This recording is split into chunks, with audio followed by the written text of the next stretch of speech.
All right. Well, hello, everyone, both those that are here live and those that are watching the recording. Paul and I are going to give a little presentation tonight about our remote stations and what we've learned about building remote stations. And we'll be taking turns here talking about things back and forth. We've given this presentation before, maybe a year and a half ago. We've updated it with some new things that we've learned and some more tips and techniques that we think are useful for folks. So let's get started. So we'll talk a little bit about just the two of us, the introduction. We'll talk then about why you might want to have a remote station, what some of the different options are for building remote stations, how you get started, some of the operating tricks and techniques that we've learned. We'll brag then a little bit about our remote stations and finish off with any questions, answers, and maybe a short demo of my remote station in operation. And there's a picture of Paul. Hi, Paul. Hi. Operating remotely from a vacation rental home in Crested Butte, Colorado. And we'll talk a little bit more about that adventure later in the presentation. So a little bit about myself. Been licensed since 1968. Have had various different call signs as I moved around the country. When I came back to Denver 8 years ago, I lived up in Evergreen, Colorado. That was great, no homeowners association, so I put some antennas up there. My first remote station that I put together was actually at my son's house in September 2018 down in Los Alamos, New Mexico. And that kind of got me started on remoting. But then about a year later, in June of 2019, I set the remote station up that I have now, which is at another ham's house in the Western Denver area. It's all about antennas. This is part of his antenna farm that you see on the right there. So that's what makes this remote station, wonderful and a wonderful location. And then in June of 2020, we moved from Evergreen down to the Aurora area. And we live in a new housing community, 55 plus community, which of course has a homeowners association and all kinds of restrictions. So not likely to be putting up any kind of antennas like this there. Used this station extensively, the remote station, since June of 2019. And I've made over 20,000 contacts using that station. Many of them during contests. We'll talk a little bit about contests at the end of this. Paul, you're on. Well, okay. I'm an oldie. I was, licensed in '64. I'm a Canuck, one of the snowbirds that came down and stayed. And moved to Minnesota first, and then I realized that was a mistake. It was just too cold. And but I was able to get my my U.S. license there, so that's where I got NO0T. I didn't pick it; somebody else did. And we've been in all over the U.S. basically with my job and everything else, and I haven't been doing much operating while I was traveling so much. But we moved into Parker in 2000 and set up a small, modest antenna. But then we ended up moving to downtown into a condo, and basically I got rid of most of my equipment. And then in 2018, my wife said, Paul, you're getting underfoot. You need to get a hobby again. So we put up a station at my daughter's place, and then I figured out I needed to operate remote because I couldn't be bothering her at all hours of the night. So that's how I got started in this thing. And I think I don't know how many now. I got maybe 7,000 or 8,000 contacts. I haven't updated that, but we've worked. Most of the stuff I work is on 6 meters. Great. Okay, so let's jump into why you might want to have a remote station if you haven't already thought about it. One is just remote access of your home station. You're out traveling, you're on vacation, Whatever the reason may be, you may want to access it when you're not at home. Some people even access it from a different room in their house. The shack may be in the basement or in the garage or up in the bedroom, and they want to play around with ham radio when they're sitting in the family room. So you can even remote within your own house. Of course, the thing you usually think about is remote access of another station. Could be a second home that you have, could be a friend's station. You can, as I mentioned just before we start here, you can do multi-operator contesting without physically being at a station. And also there's the temptation, and we'll mention this here shortly, of using some of the super stations that have been set up for remote operation, either for chasing DX or a contest. More and more, many of us are finding that you can't really operate at home due to homeowner CCR restrictions or the ever-growing noise problem that many of us face. As I mentioned, you can operate while traveling or at a vacation home. And last and not necessarily the most important, you can impress your friends with this really cool thing that you've got. I think I've done that a few times. So there's kind of 4 ways that you can set up a remote station. We'll talk about all 4 of these. One of them is what I'm just calling web browser access. Basically, use a web browser and you're able to access a station that's been set up for that form of operation. There are also software programs that let you remotely access radios and other devices. There's some remote panel technology where you can physically have what looks like the front panel of your radio in one location and actually have the radio itself in another location. And then the technique that Paul and I use, which we call remote desktop, and we'll talk more about that as we get into this. So let's talk about web browser access. Well, probably the most famous or infamous form of that is remotehamradio.com. This has been set up and operating for several years now, and the operators or members of the organization have access to 40 plus towers, 200 plus antennas, and more than 20 stations. It's an annual subscription service, and then you also pay per minute. 2 different levels of paid service. One is $99 a year, plus you pay anywhere from 9 to 69 cents a minute for using the station. And then the premium stations are more expensive, $1,000 a year plus a higher fee. One of the stations they have is located in the Northeast, and they claim it is the station closest to Europe in the continental United States. So obviously that's a fun thing to operate when there's contests or DX opportunities. And then when I was going back and just checking to see what they were up these days, they've added something that they call the New Youth Network, which is free if you're 25 years or younger. So they actually give younger, newer hams free access to some of these stations, which I thought was a wonderful, thing for them to be doing for the hobby and to encourage new people to get in. And in fact, I would say if you're part of a radio club and you're trying to introduce young hams to the hobby, this is something that you might want to, share with others in your club.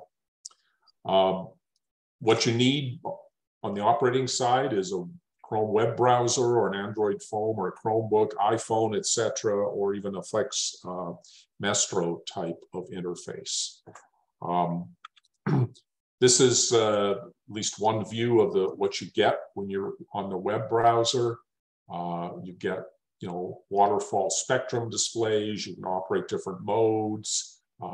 You can turn the antennas. You can operate sideband or CW, or may even be able to operate digital. I'm not sure anymore. And as you see, you can operate it on different devices. And I know these get booked up for contests, and there have been some, amazing contest scores that have been generated from these stations. And They're now starting to set them up in different parts of the world too. I think they have some in Europe as well as domestic. So it's just kind of an interesting, fun thing to look into if you're so inclined. The next thing I want to talk about is software programs. So a lot of the major manufacturers have software programs that you can buy to operate your radio remotely. Also, some of the old standards like Ham Radio Deluxe have remote operation capability. Again, I've listed a number of them here. ICOM has a program that I use, Win for ICOM. There's a Win for Yaesu and also for K3.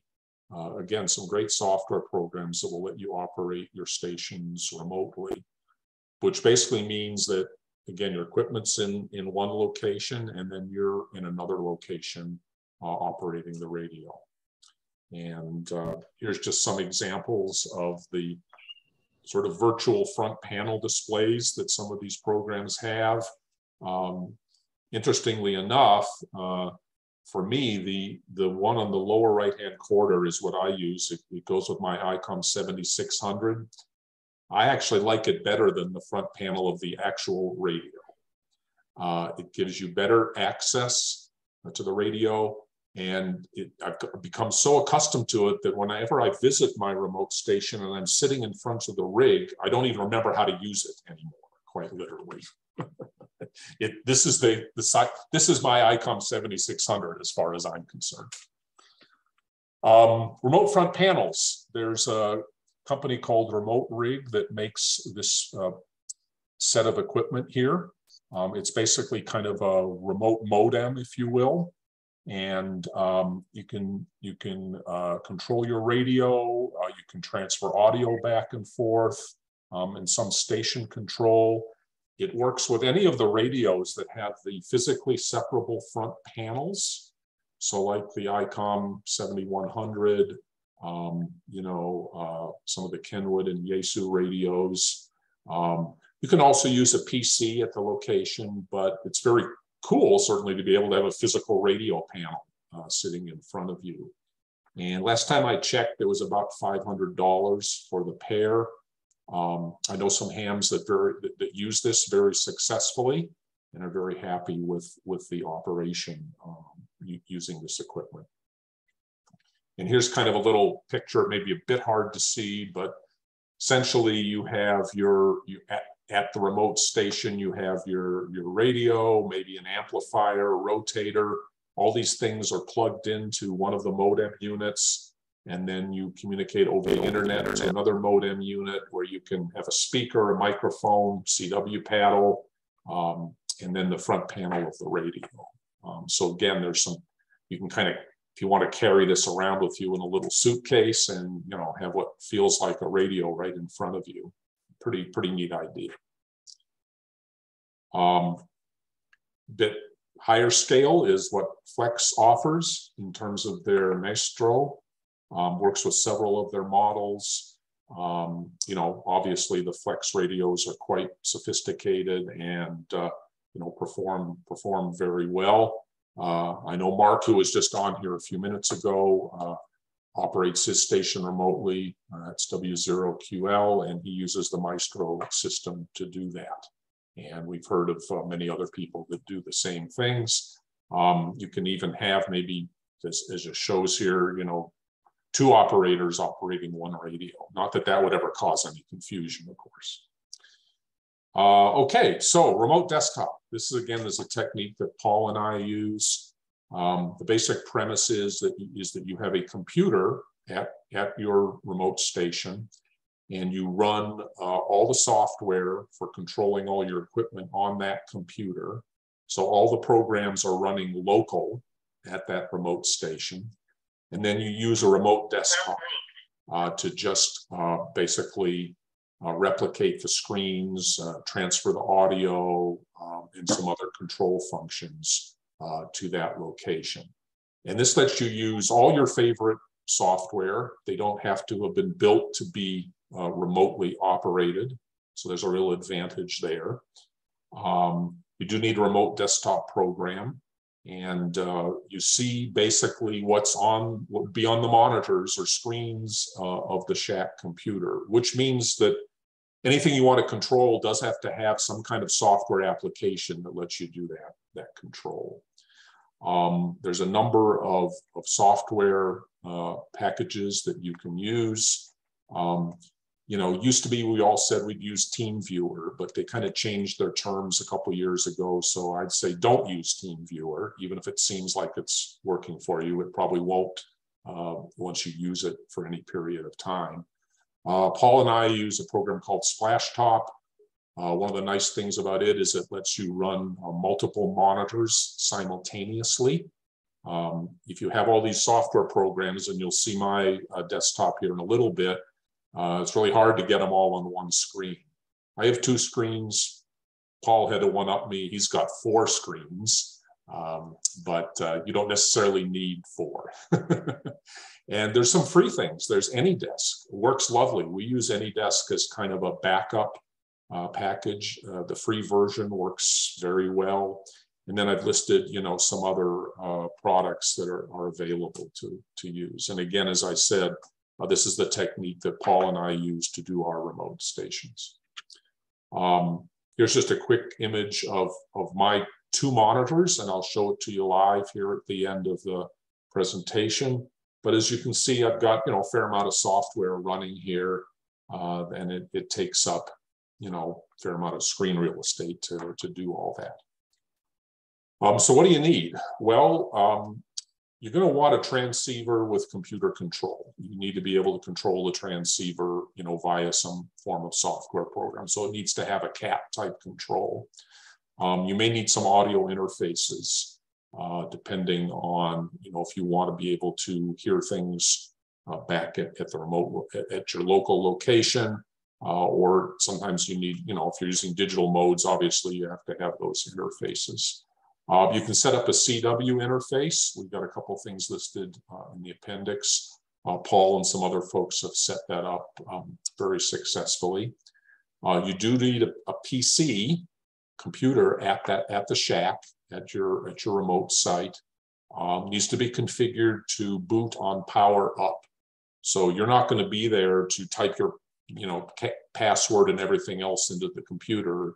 So you can go in, and it's real easy to do, set up your PC so that whenever it's powered up, it will boot up all the way to the desktop. And that's obviously going to be connected to your transceiver and any other equipment you want to control. You don't have to have a very high-end computer, but you need a decent one. You know, anything that's been built in the last couple of years, you know, we use Windows computers, wouldn't have to be, but that's what we use.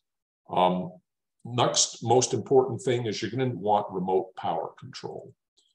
You're going to want to be able to turn equipment on and off remotely. Paul and I use some Wi-Fi AC outlets, but there's some other options we'll talk about here. And you need a good internet connection. Now, ironically, the part that has to be good is the uplink, or the reverse path, because that's where you're bringing back the images of your screens, and you need, you know, maybe about a megabit or so of bandwidth to do that. Typically, you need less bandwidth, you know, when you're sending things to the station. You know, might be your voice, it might be some key clicks. Obviously, it's nowhere near the bandwidth requirement that you need to render several screens of content, you know, in good resolution. So again, most internet connections will work, but that's one thing you do have to keep in mind. Then the software that you're going to run on that remote computer, something to control your radio, other operating software. You may, as I mentioned, want an audio link, either for single sideband operation or just to be able to hear what's on the radio. You know, you can operate FT8 without ever listening to it, but sometimes it's, you know, a little bit more comforting to be able to hear it. Again, you may want a digital voice keyer for contest operation. You may, of course, if you have an amplifier or antenna tuner, you want to control that remotely, you're going to need some software that does that. And we'll talk about that in a minute here. If you have multiple antennas, maybe more than your radio or amplifier can switch, you may need an antenna switch. And of course, if you have beams you want to turn, you're going to need rotator control. Again, quite a bit of existing equipment has this functionality or can be modified to do that. So how do you get started? Well, first thing is you have to figure out what equipment you're going to use and how you interface to it. Select the software that you want to use. Determine that power control technique. How are you going to turn your power on and off remotely? You may, depending on the software you're using, need to do some configuration of internet or routers. You might have to open a port for certain software to operate. And you can try a lot of this out at home just by doing it over your local network. As I mentioned, some people, that's all they ever do. They operate their ham station in the basement from the family room, something like that. And also, it's really handy to have somebody to kind of work through some of this with a buddy that's done it, or may have certain skills that you don't have. If there's some computer or router configuration that needs to be done, having somebody that understands all that obviously can be helpful too. Plus, Paul and I have sometimes found, it doesn't work and you just have to have somebody to kind of talk the whole thing through. So speaking of internet latency routers, you need a good internet connection. It doesn't have to be a gig. You need a couple megabits per second, but it needs to be reliable. It needs to have, it needs to have low latency. So a satellite internet connection is not going to work for you. It's going to, satellite being like the HughesNet type satellite, not Starlink, but anything that's, very high in the sky, the latency will just drive you crazy and it just won't work for you. Internet-enabled remote power switch with reboot. This is an interesting thing. So Paul and I have been fortunate that the locations that we have our stations at, there are people there. And they can, if you ask them, they can turn the power on and off or plug something in and, pull it out and plug it back in again in case it got stuck, right? If you're at a much more remote location, sometimes you need to not just, be able to control something, but the internet goes down and you need to reboot your modem or your router. These devices, and there's a picture of one here, and I think we mentioned some in the appendix. These are interesting power control devices because you can power them on and off remotely, but also they will monitor the internet.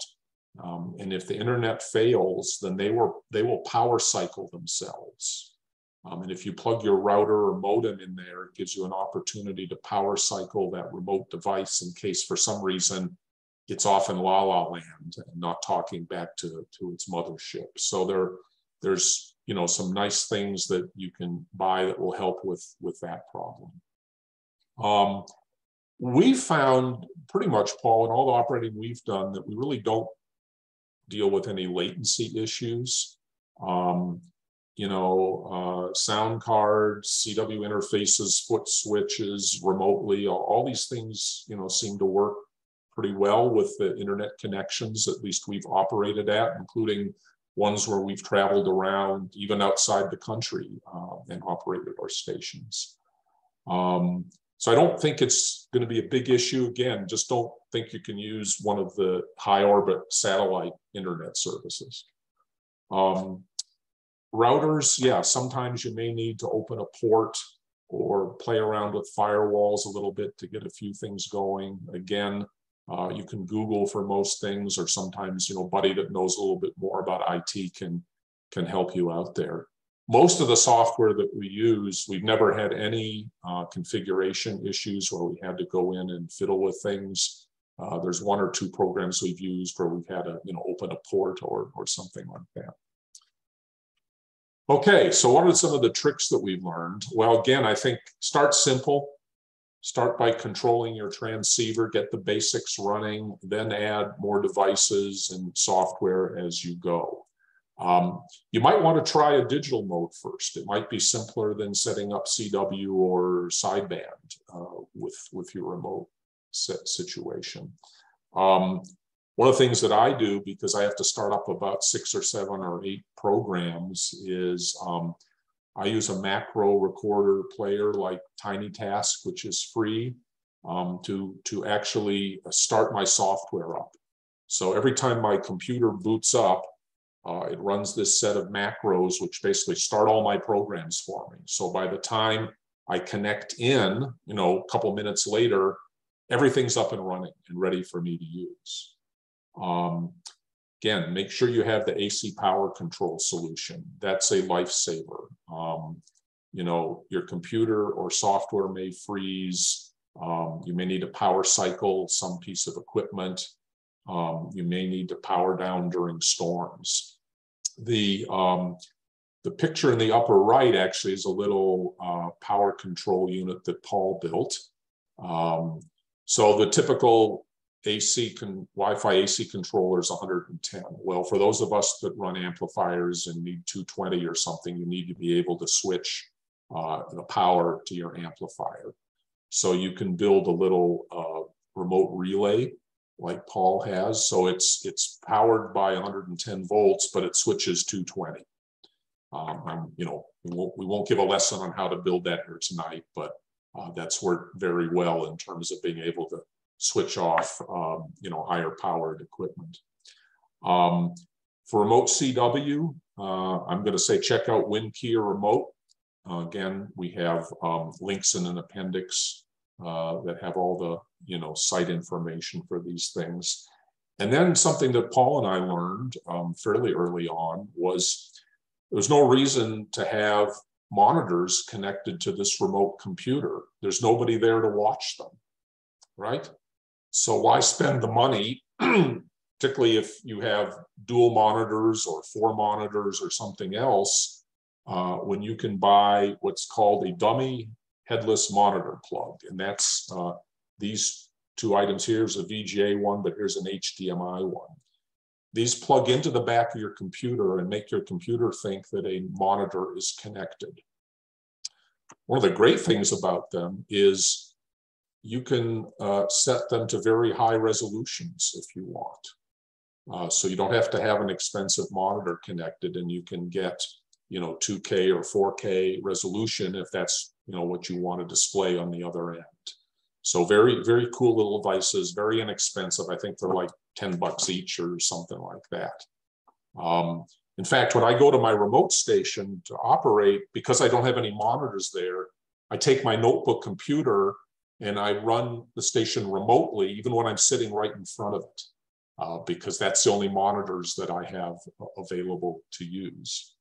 Also, and again, mentioned in the appendix, some great sites. K6 UFO has a lot of information about remote stations, and then Mark W0QL has a very interesting and entertaining blog that he's put together about building his solar-powered remote station east of Denver.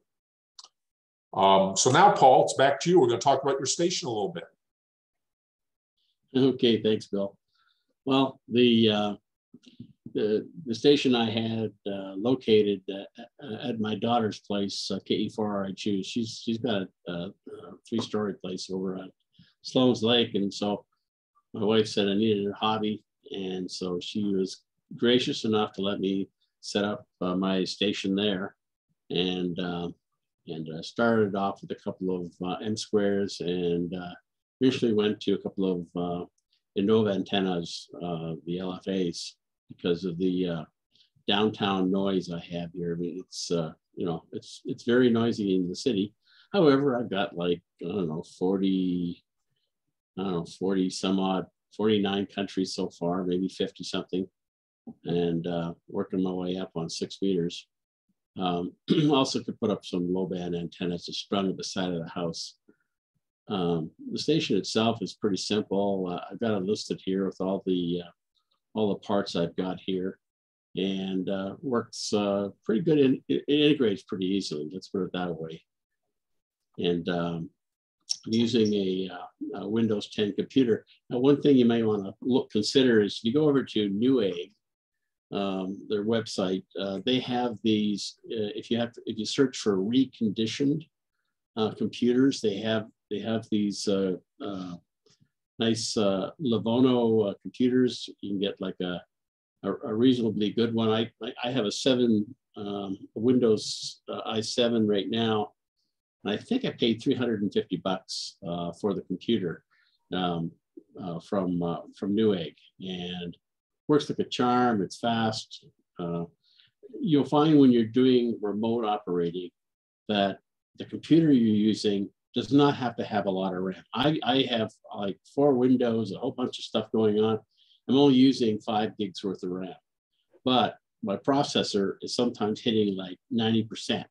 So anything you're doing with digital and remote ends up using a lot of processor power. One of the things that you may want to consider is make sure you've got really good video cards. Bill mentioned this on one of his other slides. Have video cards with good memory on them, because you don't want to use your computer's processing power to render your video path back to your home. So just a little thing I've learned over the past couple of years. I now have some, I use different video cards to get what I have right now. We're lucky they got some. They had some web. CenturyLink had some fiber coming right behind my daughter's place, and so we signed up for that. 1 gig both ways. And at the building I'm in right now, WebPass came in with 1 gig symmetrical and very reasonably priced. So I mean, it was a no-brainer for me.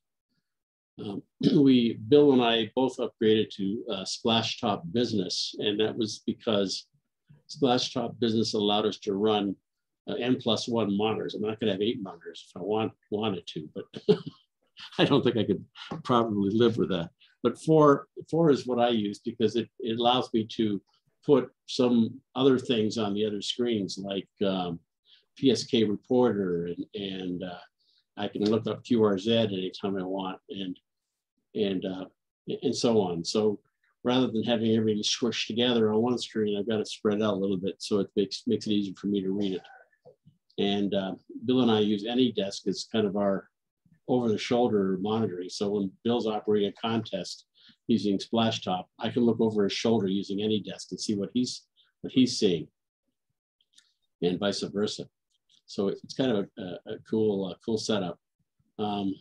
Again, I use the remote Wi-Fi connectors, which I have working on my iPhone here, and it makes it so much easier to turn the power on and off, etc. I don't have, I don't know, maybe my system's a little bit different, but when I close down my station, I basically just close down the logging program. That's the main one that always the computer complains about if I try to close down the computer.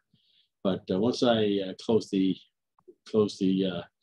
logging program, which is AC log, then I can cut the power to the computer completely, and it comes back perfectly the next time. So that's kind of one of the things we've been doing. Next slide, Bill. So this is kind of my station now. That's an early picture of my station when I had just 2 monitors. And you can see it's a little bit cluttered, but it worked for me at the time.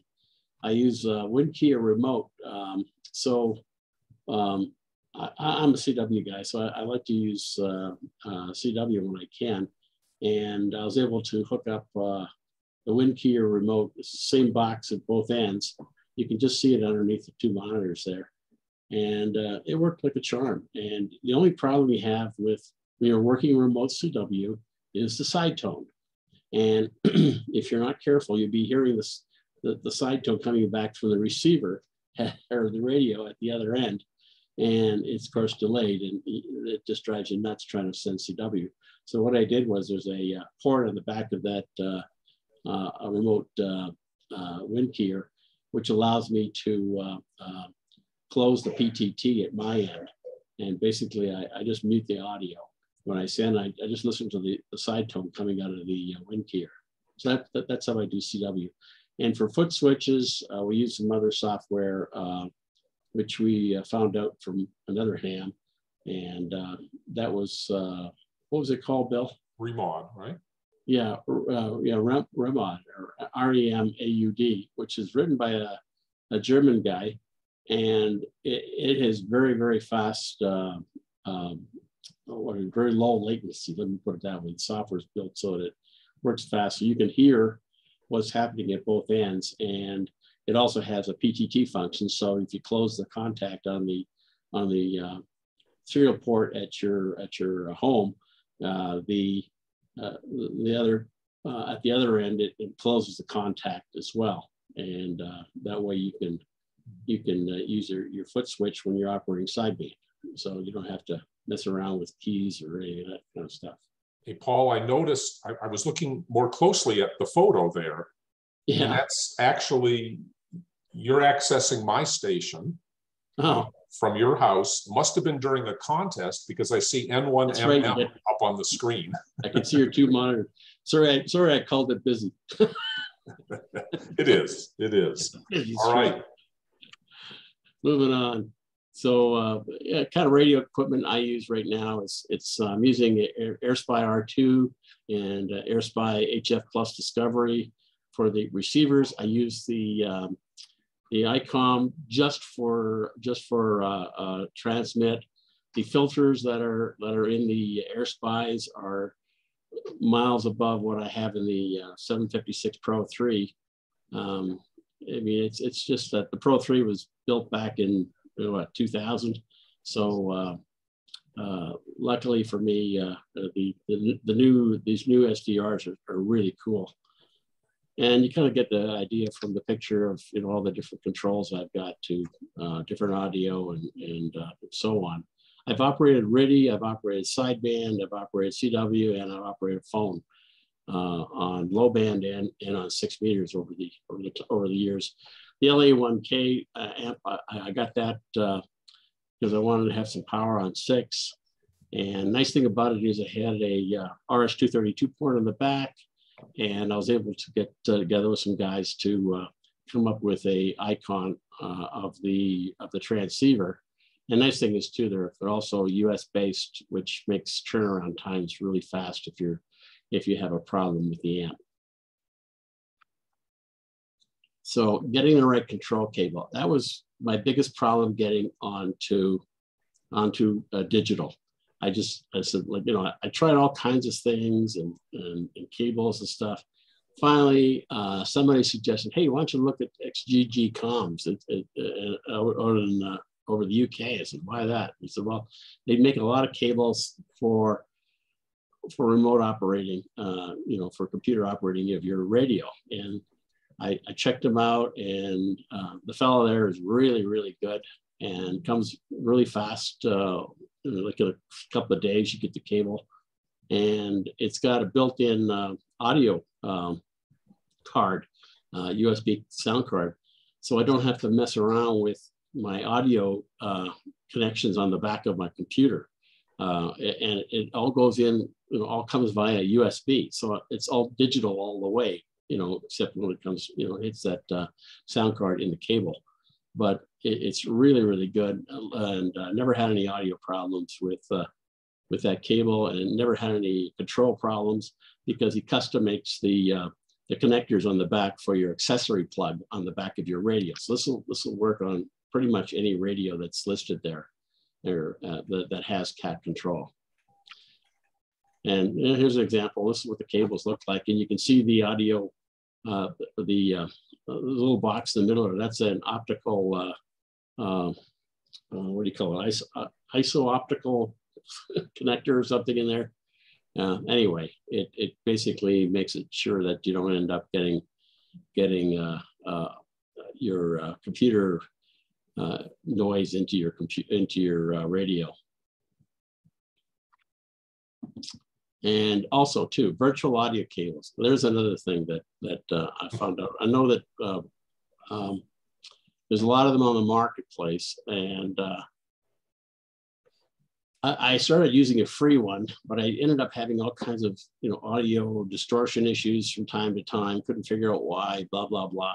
Ended up just spending $30 and bought one from this guy Mishenko, and that's what everybody seems to like to use. And he gives you free updates online. It's simple, and you can have 15 different audio or more audio streams going in your computer between one application and the other application.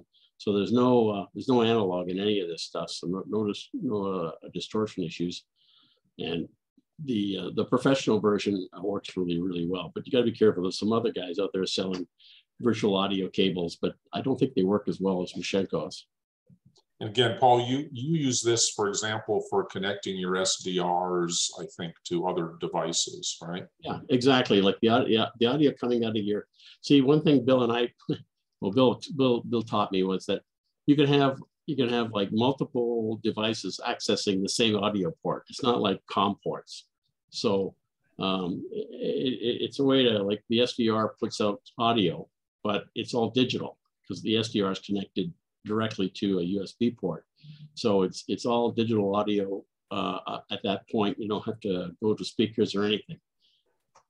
Although yeah. Bill likes to listen to FT8, but to me it drives me nuts.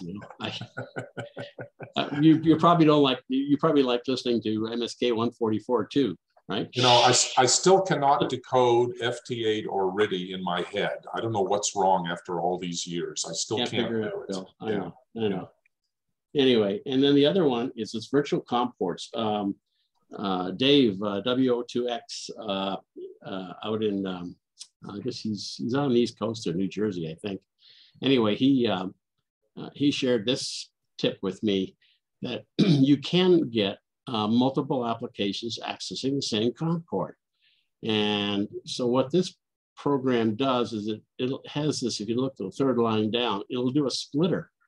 And so what I have going on here is I've got like all these applications. I want to synchronize their frequency, right? Because they don't want to have to go like, okay, change the receiver frequency. Okay, now change the transmitter frequency. Now change this band, change that thing.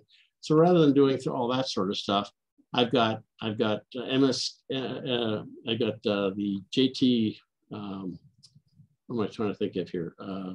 Not JT Alert, but JTDX, and I've got WSJT, and I've got the SDR console, and my HRD, which is controlling my radio, and my logbook, all synchronized so that I don't have to put in the frequency anymore. I just have to, either click on the mode I want to operate, and WSJT figures it out what frequency I need to go on, or I click on my my SDR console, and that switches it over to another slice I'm using on my receiver.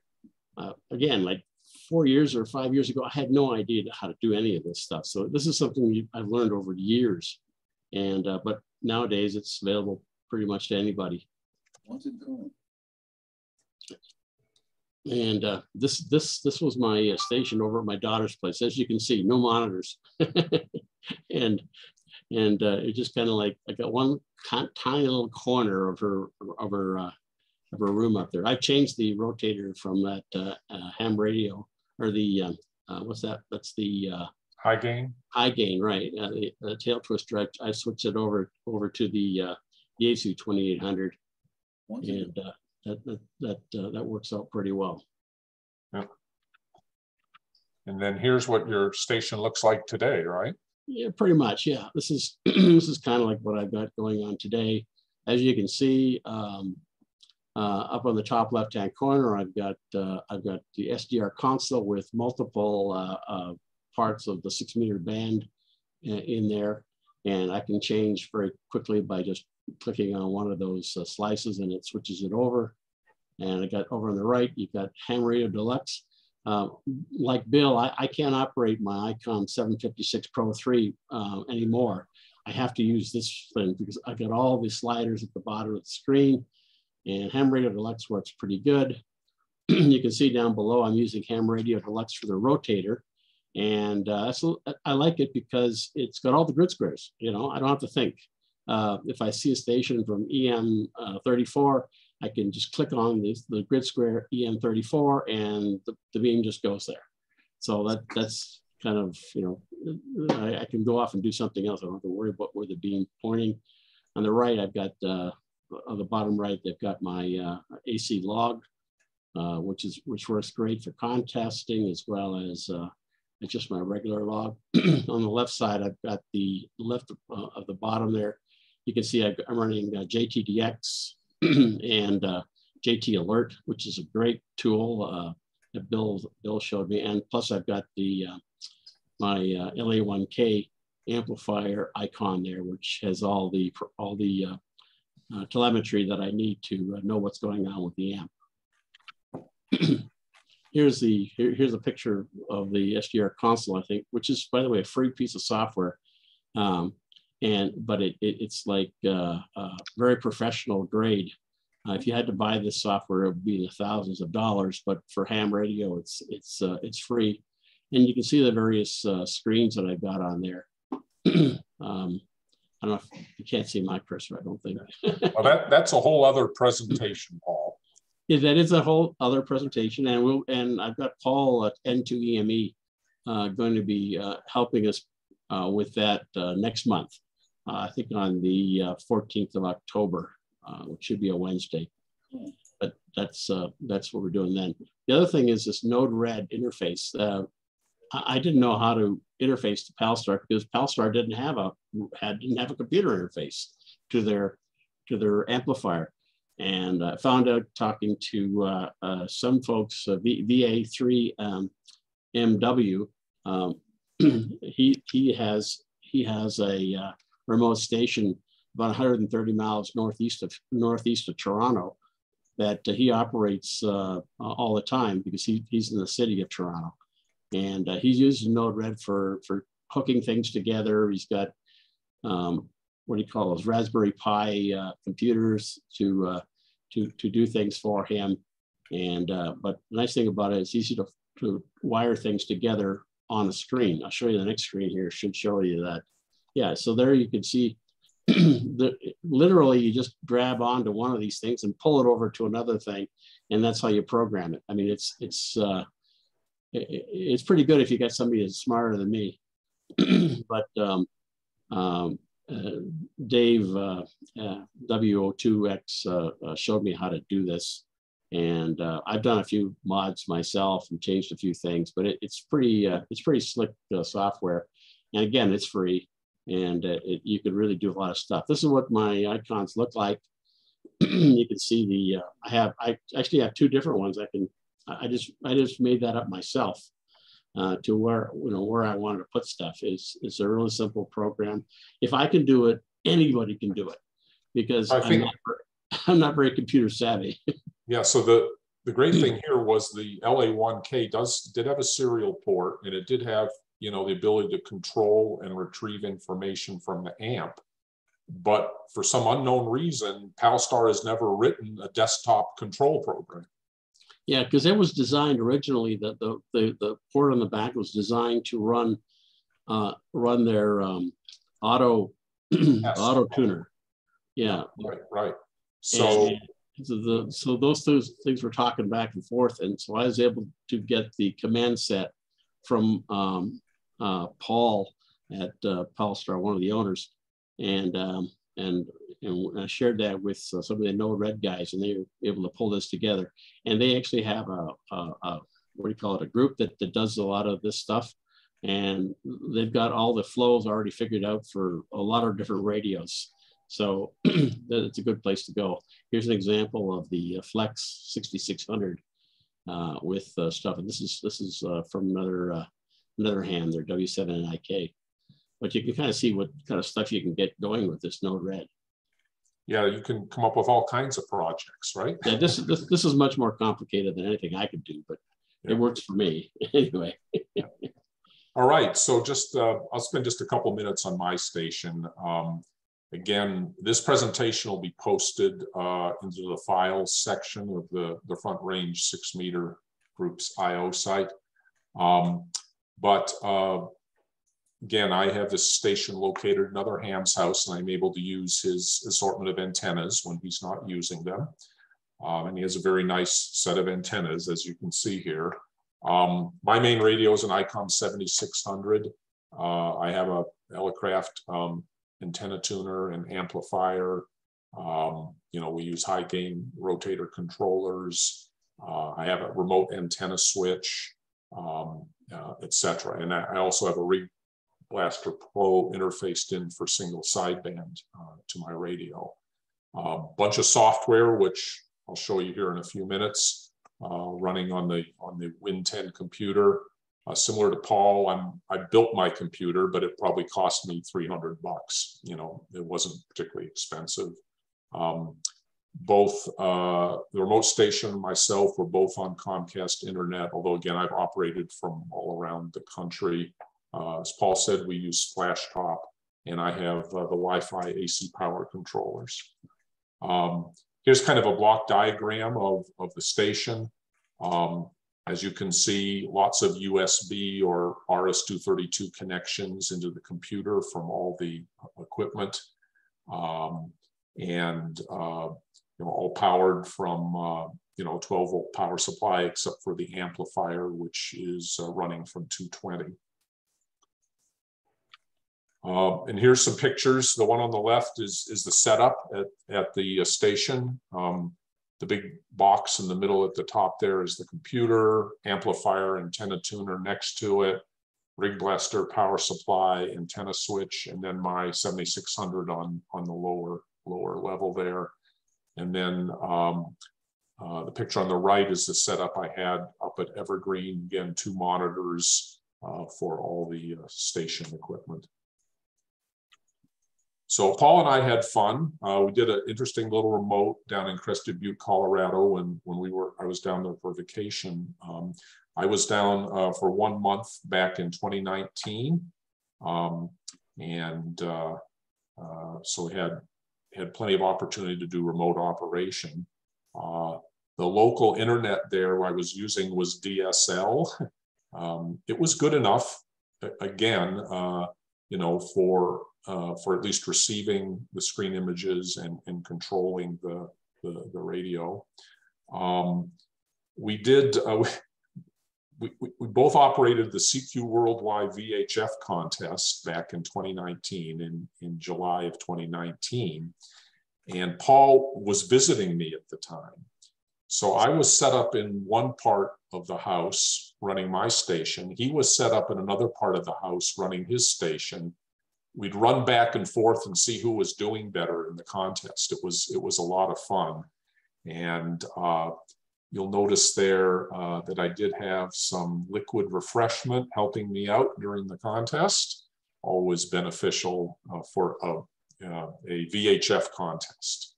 So it was true head-to-head competition. I tried to get him drunk. Yeah, and I tried to sabotage your computer. Remember that? Anyway, we had some fun doing that. We've had fun also operating my remote station in some contests. And here's a couple of the contests that we operated in. Some digital and RTTY contests. And, you know, we've won some awards doing that. You know, all the credit goes to the antennas, not so much to the operators, right, Paul? Well, we had to stay up late. Yeah, right. We had to keep each other awake or something. But again, one of the fun things you can do with a remote station is you can do multi-operator, and you don't have to physically travel to that station to do that. And we would stagger our operating shifts and all the things you normally do. And it all seems to work out very well. And finally, a couple other points. You know, we've talked about operating the stations, but I think both Paul and I have really enjoyed the projects of building the stations and debugging issues and tweaking it and adding features over time. It's definitely something that takes a while to complete. And again, we had a lot of fun doing all that. The other thing that I've noticed is quite a lot of clubs are now building remote stations for their members to operate. I've run into any number of them now that are in the process of doing that. Several here in the Denver area are doing it, and I'm aware of others around the country that are doing it. You know, let's not forget that if you're setting up a remote station, it's no different than having one at your house. Lightning protection, grounding is important. You do want to be able to power all the equipment down. You want to be able to at least have maybe some kind of switch to disconnect your antennas also. You know, keep the driving distance reasonable or have a buddy who's close by on site, because in spite of everything we've said, you know, a cable gets loose or something else happens and you may have to go over and tweak with the thing from time to time. And this is outside of the normal maintenance you would do on antennas and everything else. Stations are a little bit more complicated, you know, things do happen. As I mentioned before, you know, adding your software to the computer startup sequence is a great thing. It just saves a lot of time. And now, Paul, I'm going to leave you for the big announcement. I don't know how big it is. So my daughter's renting the house out, which means I had to take the radios out, and I just took the antennas down last weekend with a bunch of help from guys down in Colorado Springs and up in Fort Collins. And we were able to put everything together and move it all down to temporary location is near Colorado Springs in Peyton. And this is going to be my target site. If you can see the, you can't really see, but this is an aerial picture of where I'm going to be going. I think it's right there, right, Paul? Yeah, somewhere around there. Yeah, there's not a lot of neighbors. You can tell. There's power there and stuff like that. And they also got a small 60-foot dish that they use for deep space radio telescope. And we also use it for 1296 EME contests. So coming up this October and November, there is a couple of weekends there where we're going to be operating 1296 with that dish. I think it's got like 200 million watts or something of ERP. I don't know what it is, but you can burn a hole through the moon. Anyway, it'll be fun to operate there. They're building a building there by 30 feet by 60 feet. And it won't be ready till next summer, and that's when I'll be able to move my station there permanently and operate from there. Yeah, and if you want to learn more, just Google DSES, right, Paul? Yep, DSES It's more than protein. It's fuel for more. Sounds like Rick's on there. 100. Whoops. Oh, there we go. Okay. I just muted him. Anyway. So anyway, you know, that's our presentation. A couple things. First of all, I mentioned that there's an appendix several times. We are going to post this to the files section of the groups.io site for Front Range 6 meters. I'll just flip through it here. It has all the links for software, for hardware, different websites, other software tools, Node-RED, etc. So a lot of links back here for pretty much everything we talked about, if it wasn't already linked to in the presentation. Hey, Bill, maybe just go through them slowly for the video. Oh, okay. All right. Here's some software things and things that we mentioned here. Some hardware things, some of the hardware equipment that we mentioned, and some things we didn't mention. For example, the Elecraft K4, you know, has a remote operating functionality. Some websites that, you know, you can go to, remote hams, radio, etc. A couple of the blogs and things that we mentioned. A lot of the other software tools that we use. Again, you may already be using these in your normal station operation. That remod that Paul mentioned, it's a remote audio server, but also has the ability to do a push-to-talk control through that set of utilities, some other things. And then if you've got it all interested in the node red thing that Paul mentioned that he used, you can also go ahead and find out what they're all about. And again, these are all live links on the version of the presentation that will be posted on the website. I'm going to spend just a couple minutes demoing my station, but before we do that, are there any questions at this point?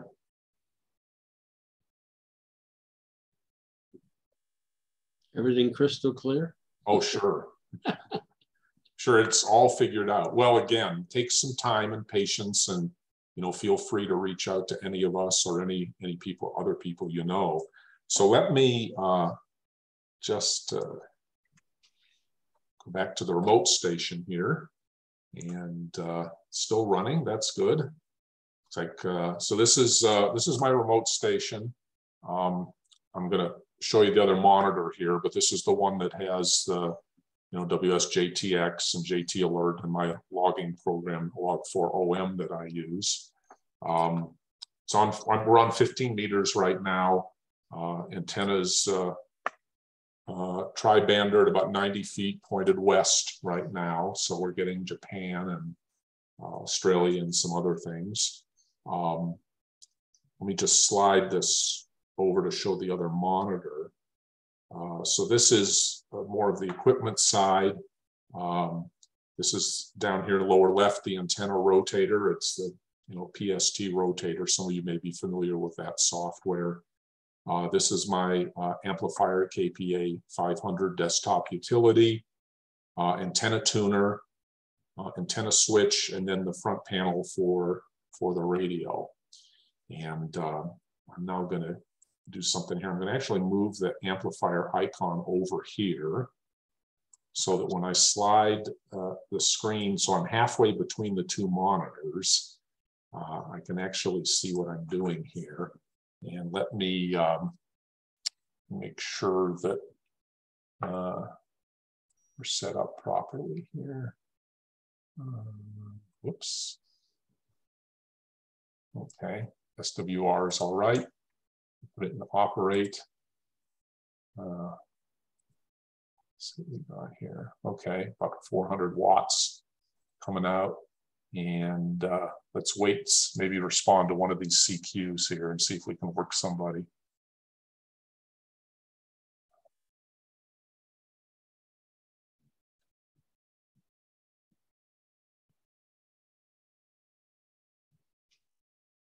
Okay, let's try this guy. And again, I have an audio interface, which I'm not running right now, which lets me listen to the radio. So it just helps keep me awake so I know when I'm transmitting and when I'm receiving. Keeps his wife awake too. That's why I'm down in the basement. Let's see here. There we go.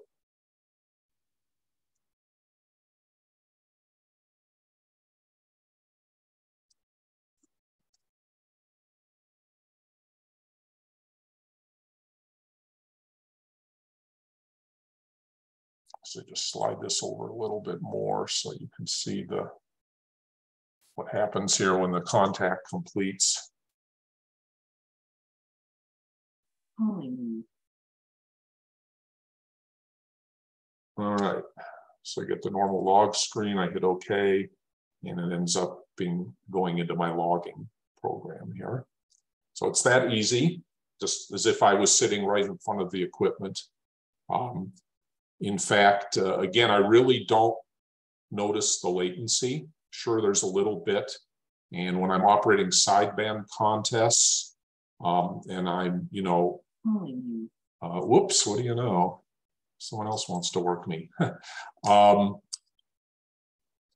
I will sometimes miss the first, if you're lucky and you're calling CQ and you get a pile up coming back to you, which has happened to me in a few contests.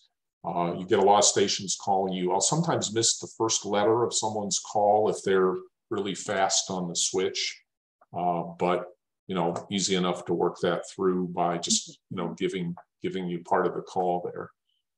Well, looks like Japan has woken up, huh? Yeah, one more thing, Bill, is you can sometimes set up audio files at your remote site that you can access with your keyboard. And that way, if you want to basically, you know, have your call sign, or you're trying to work a guy and, you know, on sideband, you just hit a key and it'll send out, you know, your call, your voice call to the guy. So it's I actually do that all the time when I'm operating in a sideband contest with N1MM. I just create some audio files again on that remote computer. N1MM knows how to handle them, and I can just, you know, press the function keys on my end to cause it to do different things. So anyway, like I said, looks like we're getting into Japan pretty well right now.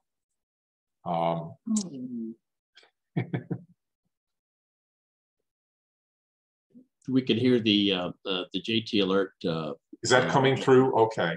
Yeah. Well, if that's coming through, then let's try this. Tell me what. Can you hear that? Paul, you're muted. So I can't tell. It was just a little bit there. Wasn't too loud. Yeah, but I'm able to, again, if I flip on another one of my software programs here, I can hear the audio coming back from the radio too.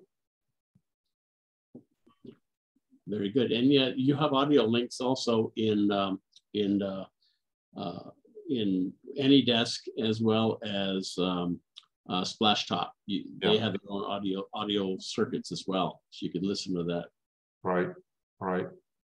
Anyway, so that's it.